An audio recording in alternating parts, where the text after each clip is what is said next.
Hello, my name's Mike, and this video is for teachers looking for ideas of what to do with GarageBand. I've been teaching with GarageBand for going on 12 years now, so I've amassed all these different projects, and today I'm going to share some of them with you that you can try with your classes and, of course, modify however you want. All right, first one we're looking at is what I like to call a form project, creating music in GarageBand based on a particular form. That could be binary, ternary, verse, chorus, rondo, whatever. So here you're giving students a structure to follow, and it's going to help them understand how and why alternating sections are so common in music. When you just tell a student to create something in GarageBand and you didn't teach them about form, you get two things. One is this kind of meandering through composed composition that just keeps going and changing. And sure, there's some value there and they're experimenting and expressing, but they're maybe not learning about what's really common in a lot of music, the importance of repetition and how that tends to be used. You'll also get just the opposite, like just an 8 measure piece of music that loops over and over and over for 2 minutes and doesn't have any variety. And you want to say, hey, come on, buddy, you could be more creative than that. But then you as a teacher didn't really show them how to do that or set them up to do that the right way. So remember, in GarageBand, you can label sections of music, and also you have measure markers up at the top of the screen.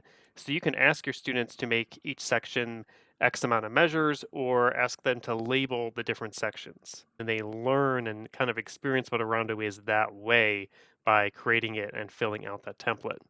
If you're teaching about different forms, your students are going to understand and remember a lot better this way than if you have them just sort of study the term rondo for a quiz or listen to a rondo and then write a reflection about it. That's all fine, that's all important, but this kind of takes it to a next level where they're getting in there and experiencing it and creating sort of a rondo style piece themselves. Next up, remix or remix, if you will.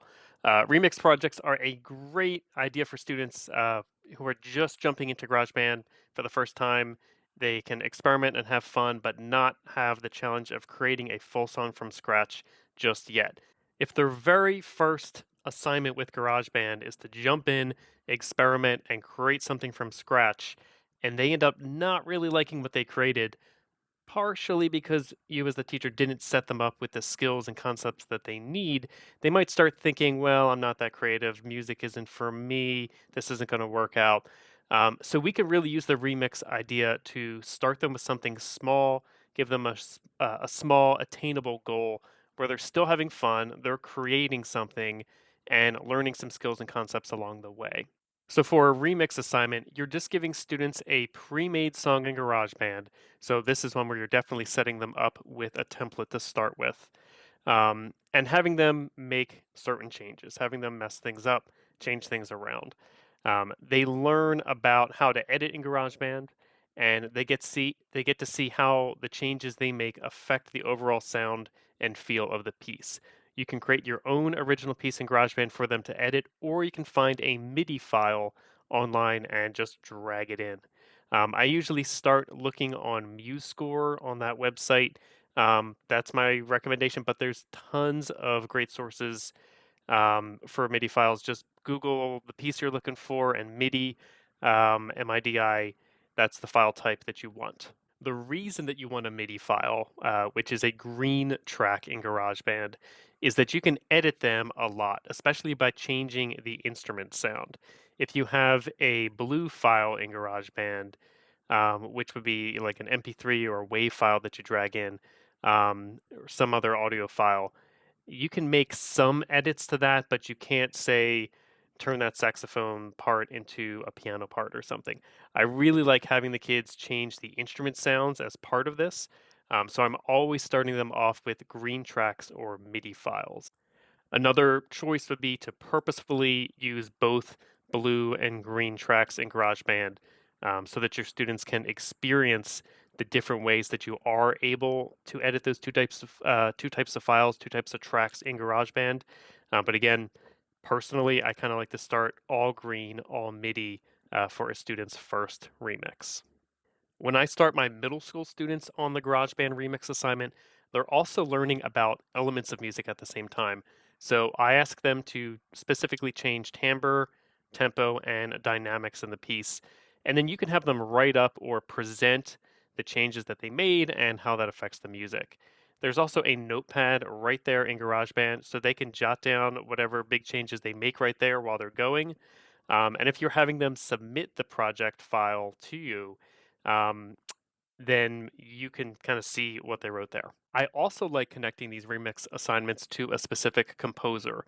So if they're learning about Bach at the moment, then we're going to have them remix a Bach piece. Now you're thinking, okay, how authentic is this, right? How are they learning about Bach and his music by remixing it? There's so many other more, traditional and authentic ways to study and appreciate Bach. Um, and I think what happens is instead of just listening to the piece once through, or even just kind of skipping through if this is like a homework assignment and trying to do this quick write up, quick reflection, or analysis, whatever you've assigned, having them remix the song, along with that, you get them to listen to parts of it over and over and they're trying out different things, different tempos. So they're listening to it over and over. There's this opportunity for them to analyze and become intimately familiar with the music, the way you've always wanted your students to do. But they're going to motivate themselves to do this now because they're having fun and they've created something. They're going to listen to this little section of this Bach piece over and over again because they're, putting different drum tracks under it, and they're going to find out which one they really like. Um, so especially if this gets shared out, if they're going to play their music for the rest of the class, there's some motivation there to work on it more and more. Teach them how to use this cycle tool so they can isolate a section, and then they can hear it on repeat as they try different sounds. There's also a lot of opportunity for choice here. So you can give them a few different Bach pieces to pick from. You can give them pieces from a few different composers. Obviously, you can do something a little bit more modern if you want. But you can also let the students go online and search for MIDI files themselves. That way, they're finding something that they're really interested in from the get go. And that can just be a kind of just go for it sort of assignment, or you can give them specific sites to start with. Moving on, film scores. In GarageBand, you can actually drag a video file onto the screen to import, and then you have a video there that you can add music to. You can give your students a specific video to score, you can give them multiple to choose from, or they can even create their own original video and then throw that into GarageBand to add the music. What you can't do in GarageBand is any kind of video editing. So step one is to make sure that the video you're using, the video the student is using, is exactly what they want it to be. They can't plan on doing any kind of edits to it later. So they get the video they want as they want it, then get it into GarageBand, and then all you're doing there, of course, is composing the music. Next up, drum tracks. GarageBand has these yellow drum tracks. We talked about green tracks and blue tracks so far. So the yellow ones, they actually call them drummer tracks, as if you're choosing an actual drummer for your band and giving the drummer some direction of what to play.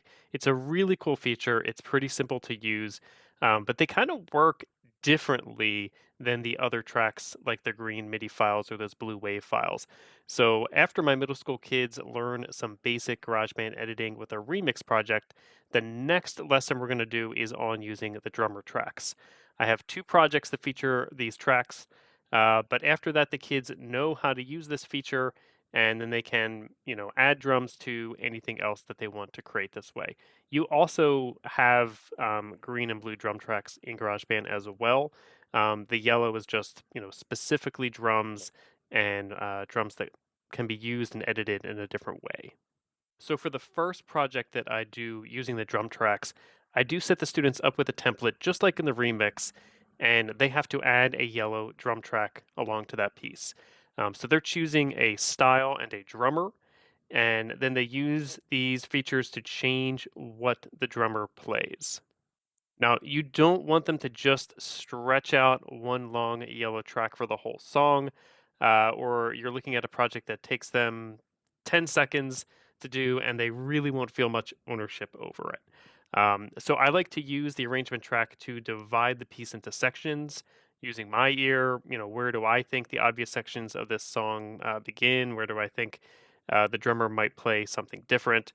So the students are going to fill each of those preset sections with a yellow region and make each one unique with the goal of creating something that matches the section musically.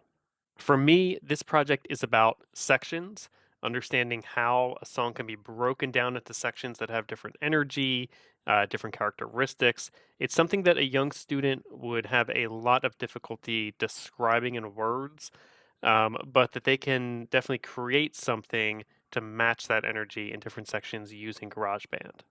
Older students, more advanced students, they might not need the arrangement track. Um, you can just kind of tell them you want at least 10 unique sections or something like that. But I do this assignment with younger students, and it's only their second project, so I give them a lot of structure. I give students two choices for this assignment, either William Tell Overture or the Infernal Gallop, the fun can section everyone likes. While we're galloping, I bet Comedian's Gallop would also be fun. Ballet of the Unhatched Chicks would be good for this. Really, any song that you want. I don't ask them to find their own MIDI file for this because I want to make those arrangement tracks for them. Again, if you're not going to do that, then you can, again, go have them search for their own, and that can work there too. If you want to get your students pumped up for this project, there's a lot of great videos on YouTube of drummers just rocking out to classical music for whatever reason. My favorite is a channel called VA Drum. Check out his Barber of Seville or any of the other videos. Again, it'll get students really on board and kind of understand what they're trying to accomplish. Last one we're going to look at today is a project I call Instrument Families. So this is after a lesson about the different categories of instruments. I do a project where the students create a song in GarageBand, but they have to use one instrument from each family. So one track of strings, one percussion, and one for wind. You could also do one for woodwind and one for brass, but I like to combine it into one big wind family for this project. The twist for the project is I have them create one of the instruments at home. That could be a shaker instrument with beads in a cup.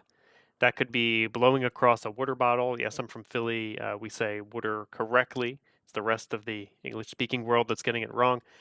So, water bottle instruments, it could be a rubber band string instrument, anything like that. One nice thing about this assignment is you're introducing students to the microphone in GarageBand if they haven't used that yet. I usually tell students to create their other tracks in GarageBand first using the samples, and then to wear headphones when they go to record their homemade instrument. This, of course, helps keep the tracks isolated. I always get some students asking if they can use an actual instrument that they play instead of making one, and I always say yes. If that's the way they're motivated to do the project, then that's what I want them to do. Different students completing a project at their own level, it's exactly what I want to see, and it's one of the reasons I've come to really love working with GarageBand. There's always a way to have musically advanced students apply what they can do, and at the same time you have beginners with no musical experience creating something original they can work on and be really proud of. I hope that was all helpful. If it was, please like, subscribe, hit the bell to be kept in the loop when I post more of these. I'll be doing more GarageBand activity videos and also some specific videos about a particular GarageBand project. Leave a comment if there's one that you are especially interested in. Take care.